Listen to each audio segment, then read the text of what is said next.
Hello all, welcome to my channel. Please ఈ video end వరకు చూడండి. అరిసెలు పర్ఫెక్ట్గా చాలా ఈజీగా ఎలా చేయాలో చూసేద్దాం. మీరు ఎప్పుడు చేసినా ఇంతే పర్ఫెక్ట్గా వస్తాయి. 1 కేజీ రైస్ తీసుకొని బాగా వాష్ చేసి నైట్ మొత్తం నానబెట్టాను. వాటర్ని వడగట్టుకోవాలి.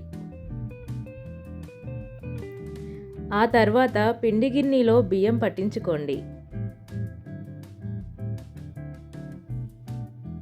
మనం తీసుకున్న 1 కేజీ బియ్యం పిండికి 700 గ్రాముల బెల్లం వేసుకోవాలి.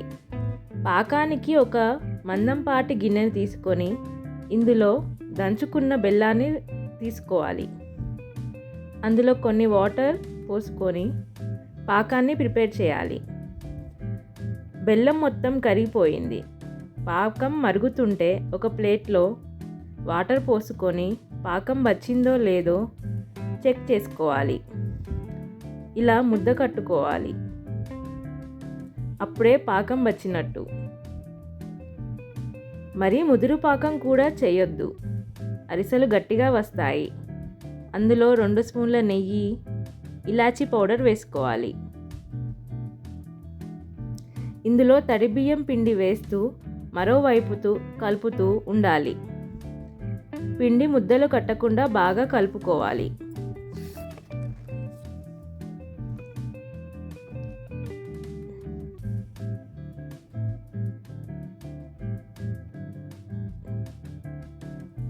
ఇలా దగ్గర పడాలి. పిండి ఈ కన్సిస్టెన్సీలో తయారయ్యాలి. పిండి చల్లారాక ఆయిల్ వేసుకోవాలి. పిండి ఆరిపోకుండా ఉంటుంది. ఇప్పుడు పిండి తయారయ్యింది. ఆయిల్ కవర్ని కట్ చేసుకొని దానిపైన ఆయిల్ రాసి పిండిని తీసుకొని రౌండ్గా ఒత్తుకోవాలి.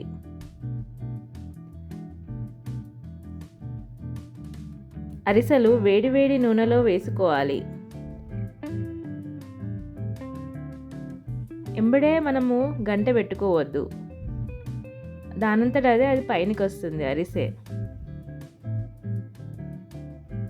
అరిసెలు మీడియం ఫ్లేమ్లో 2 పక్కల ఫ్రై చేసుకోవాలి. బాగా ఫ్రై అయ్యి గోల్డెన్ రంగులోకి వచ్చాక ఆయిల్ నుండి తీసుకోండి.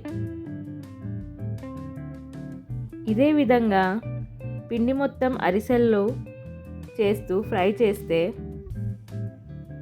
అరిసెలు తయారవుతాయి. ఇలా చేస్తే అరిసెలు పర్ఫెక్ట్గా వస్తాయి.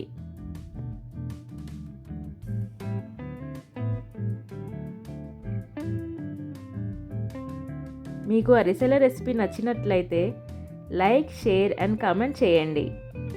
ఇలాగే మరిన్ని వీడియోస్ కోసం ప్లీజ్ సబ్స్క్రైబ్ చేసుకోండి. Thank you.